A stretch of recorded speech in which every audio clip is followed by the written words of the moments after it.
Hi everyone, welcome back to my channel. My name is Jenny and I'm here today to share my TBR for the Reading Women Month. Reading Women podcast is having their third anniversary, I believe, this month, and they always do something fun to celebrate, and this year they've created a bingo card.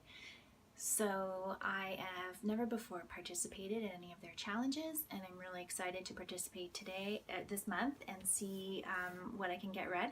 So I've decided to try to get bingo, and I'm going to be doing the vertical line that starts with In Translation.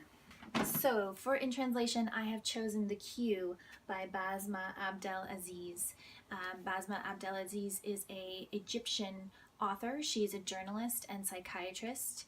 She works with torture victims in Cairo, and she continued her work even after the authorities closed down the clinic in which she was practicing out of in 2016. She is known as the rebel for her outspoken struggle against injustice, torture, and corruption, and this is the first book of hers that's been translated into English, and it was translated by Elizabeth Jacquet. So I am really excited about this. It's sort of a dystopian look at an unnamed Middle Eastern city where a centralized authority known as the Gate has risen to power, and they force everyone to line up in this line and wait for hours in order to get permission to do certain things that regular people need to do in their life. And it's kind of about how this line just gets longer and longer, and the people who are waiting in this line.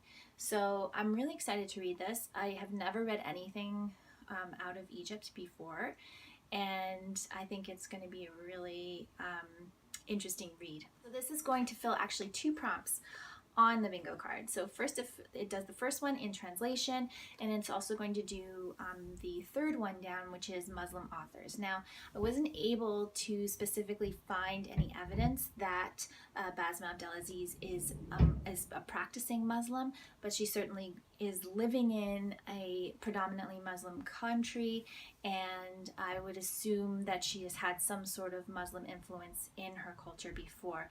And I'll of course report back on that if I can find more research and more evidence to prove that or disprove that. But I felt like it was close enough that I was going to go with this book. The second prompt down is a memoir by a woman of color, and for that one I've chose I Know Why the Caged Bird Sings by Maya Angelou, and I am listening to this on audio. It was narrated by Maya Angelou herself. I love the tone of her voice, and I'm enjoying it very much. I've already started the book. There's parts of it that are very sad and very harrowing, but her method of storytelling so far is one that I am enjoying. She is telling the story in a linear fashion, more episodic. So she's telling you certain memories, certain pivotal points in her life and movements that she's made in her life. She certainly had a childhood that was uncertain and unstable, but she did have some loving people in her childhood. And so far in the story, I think I'm about 40% in. We're still very much in her early childhood years, and I'm not sure how far up I Know Why the Caged Bird Sing goes to in her life, but I know she has written more memoirs continuing on the story, and the next one I believe is called The Heart of a Woman, and that one I actually own in my physical TBR here at home, so I'm excited to get to that one in future as well. The last two squares on my bingo line, are mental health and beautiful cover. And so for that, I have chosen The Wonder by Emma Donoghue. I have not read any Emma Donoghue before. I know she has a very famous Room was her really huge breakout hit, and she has a lot of other novels as well. But this is my first that I will be reading of hers, and luckily this also covers another prompt that I'm doing for the Reading Through the Ages year-long challenge, and their bingo card for the Victorian, Ireland, Scotland, or Wales. So this is set in Victorian Ireland.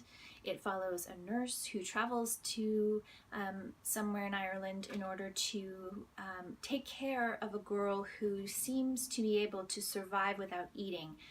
And there's some sort of mystery around this, whether there's some supernatural power involved.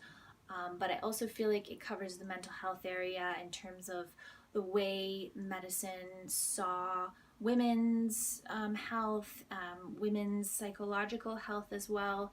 And I'm sure that it will be very revealing in terms of the perceptions of the 1850s and what they thought of a young girl who could seemingly survive without eating, and psychologically what that state was like for her. I also think this cover is just stunning. It's got the tree and the beautiful gold foiling on it. So I was able to cover three prompts with this book, which is really great. So I hope you all have a really wonderful month. There are so many different readathons and bingo cards and great things going on this month, so I'm sure there'll be lots of great videos coming from that, and I will certainly do some sort of a wrap-up or vlog regarding how I do with these books over the month, and I will be back again soon with another video. Thank you so much for watching.